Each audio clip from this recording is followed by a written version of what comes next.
Hi everyone, my name's Dr Matt Williams. I'm a tutor in politics and what is known as the Access Fellow here at Jesus College at the University of Oxford, and I'm delighted to be here with Dr Julian Tan. Julian, do you mind introducing yourself, please? It's a pleasure to be here, Matt. Back in college, I was a student here at Jesus between the years of 2007 to 2011.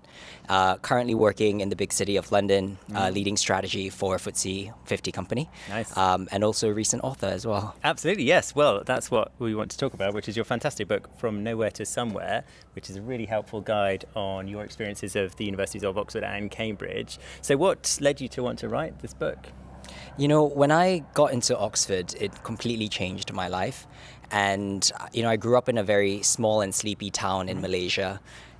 That life was very different to the opportunities that Oxford opened up to me. And I'd always wanted to be a published author.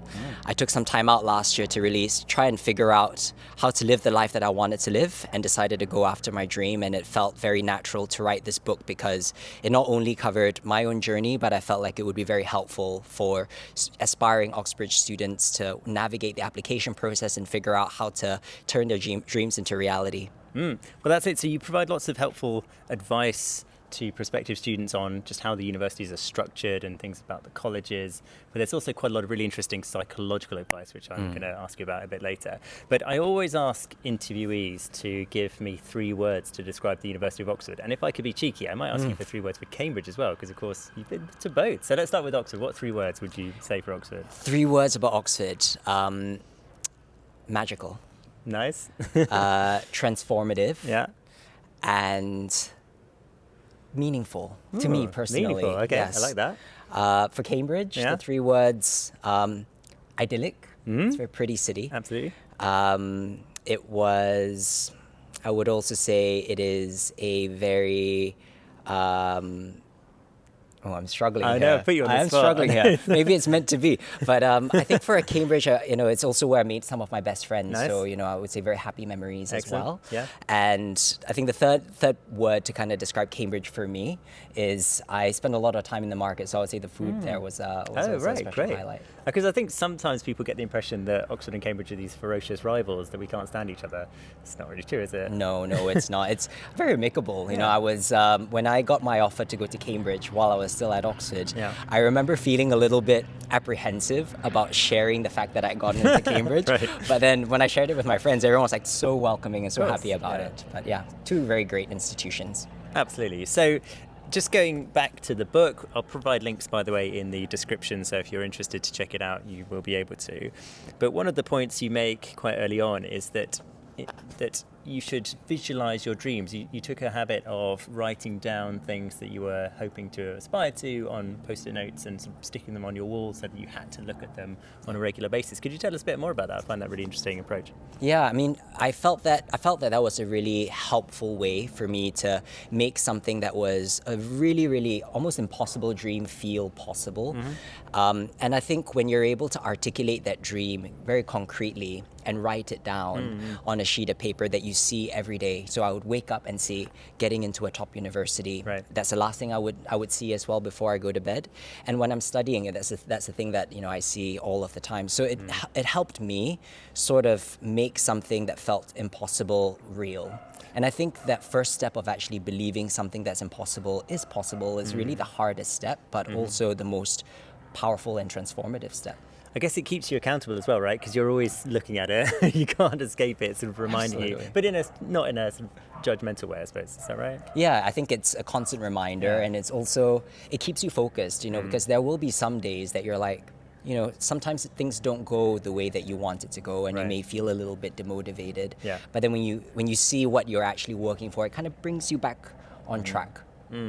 So another point you make, and very strongly and I think really convincingly, is that you shouldn't care what other people think, that you can encounter some unpleasant characters in your life, and especially if you are hardworking and ambitious, they can really sort of single you out.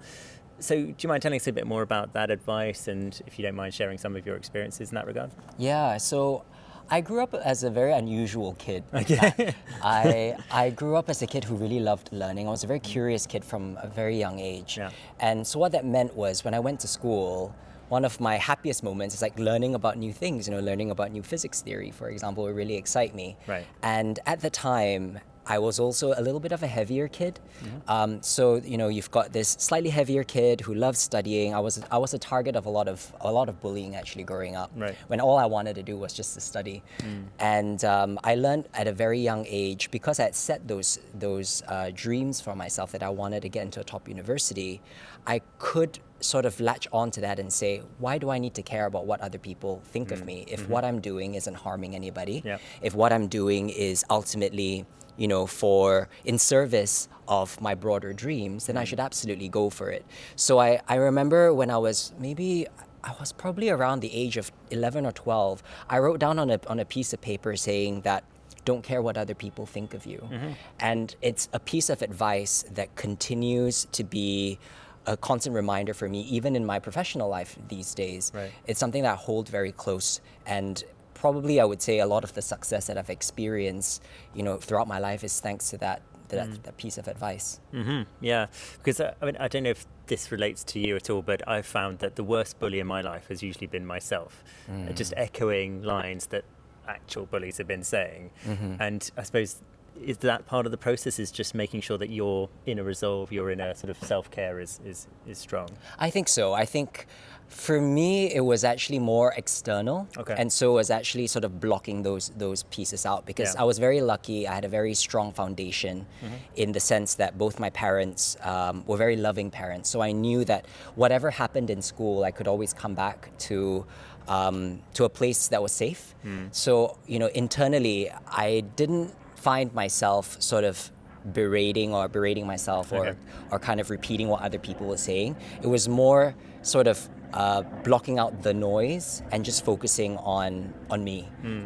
That was my personal experience, at least. Well, I suppose everyone experiences it slightly differently, but that's really helpful. And one other point you make quite clearly in the book is that, you prioritize effort. You seem to suggest that hard work and diligence will pay off. You cite some famous examples like Michael Jordan and Walt Disney and others, characters like that, which seem to typify this idea that, sometimes you get setbacks. I think they famously, Michael Jordan got rejected from his high school basketball team, and Walt Disney was fired from his job for not being creative enough and stuff like this. It's crazy. I think that's a crucial point, right? Because some people are under the impression that the Oxford and Cambridge students are sort of born special, whereas actually you seem to be arguing that actually, no, you've just got to be persevering, and you've got to be stubborn, for want of a better word. Is that right? Absolutely. I think a big part of it is your own attitude and how you realize your dreams. I never, when I was a young kid in primary school, I wasn't a straight A student. I oftentimes got a lot of C's and D's in primary school. And it was just one day I decided that I would make that decision to switch it on. And worked really hard. And it didn't happen overnight. It was baby steps in the right direction that, ultimately, when I applied to Oxford, I also honestly didn't believe I would get in. I applied because it felt like, why not? It was kind of like, why not? I'm not going to get in. And when I got in, like I said, it completely changed my life. But it's sort of, there is an aspect of, you set a dream, you work towards that dream, you do everything you can in your power in order to realize that dream, and then you let the universe do the rest. I have a quote in the book which I really like, which is give everything but expect nothing, and that is a mantra I continue to tell myself in whatever I do. Just give everything but expect nothing. No, I think that's a really healthy attitude. And so, lastly, another great piece of advice, and again, sort of relating to psychology, but also this time physiology, is that you suggest that exercise and sleep and detoxing from things like social media are all helpful as well. Tell us a bit more about that. Yeah, I mean, I approach exams when I was a student as a high performance athlete. Okay. So for me, it wasn't just about what you knew, but physically you had to be resonating with the mental capacity you needed to perform. So, in the final week of my exams, I would always prioritize my sleep, eat well, drink lots of water, just to make sure that physically I was in fighting fit condition. Yep. in order to tackle those examinations. Yeah. I think social media is such an interesting one because when I was growing up as a student, social media was still in its infancy. And kind of tying that back to, my experiences at school of bullying, for example. Yeah. Back then, when I was bullied in school, I could come back and it would be, I could detach from that. But nowadays, with social media, it's constantly on. And I think that's really, really difficult to do. So, even in this day and age, I'm on social media, but I am conscious about how often and how frequent I engage with social media. So I've got a rule, for example, where I don't engage. I'll have like 3 points in the day that I will check my social media and I'll spend time on it. Yeah. But apart from that, I try not to. And also try and sort of be in the moment in whatever it is that I'm doing. Helps in terms of detaching from the claws of social media, because it's quite addictive, right? Yeah, I think that's a challenge with it. It's a wonderful resource to connect with people, but at the same time, it can be less helpful if you're not able to maximize its use, or optimize its use. Great. I think that's great advice. Thank you so much for all of your advice and for the book. As mentioned, the links will be in the description, so do check out From Nowhere to Somewhere by Dr. Julian Tan. And thanks again for your time, and thanks for all of you for watching. I'll see you next time. Bye now. Thank you, Matt. Thank you all.